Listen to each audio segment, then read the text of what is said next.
যেই পরিমাণ জাকাত হয় সেটার পরিমাণ হলো $600 বিলিয়ন, 45 লক্ষ কোটি টাকা পার ইয়ার শুধুমাত্র ওআইসি-ভুক্ত দেশগুলোতে জাকাত হয়।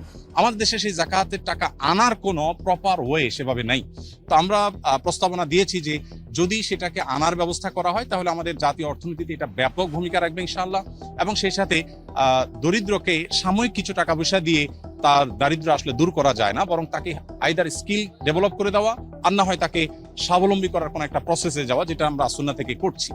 তো এই কমিটিতে কয়জন থাকবে এটা এখনো পুরোপুরি চূড়ান্ত হয়নি। 5-7 জনের একটা কমিটি হবে। সভাপতি মাননীয় মন্ত্রী ধর্মমন্ত্রী মহোদয়, তার সভাপতিত্বে কমিটি হবে, এবং বায়তুল কারমুল খতিব মহোদয়কে প্রস্তাবনা পাঠানোর জন্য মাননীয় প্রধানমন্ত্রী বলেছেন তিনি থাকবেন।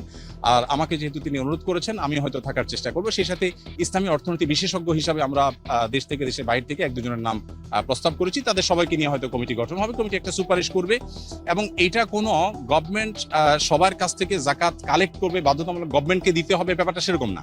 আমার প্রস্তাবনা ছিল যে জাকাত বিভিন্ন অর্গানাইজেশন নিচ্ছে, প্রতিষ্ঠান নিচ্ছে, শুধু রেগুলেটরি জায়গা থেকে গভর্নমেন্ট কাজ করবে, যেটা প্রপার ইউটিলাইজ হচ্ছে কিনা এবং যেন যথাযথ ব্যবহার হয় এবং কম্পিটিশন হয়, আরো ইফেক্টিভলি যেন ইউজ হয়, সেই জায়গা থেকে গভর্নমেন্ট কাজ করবে।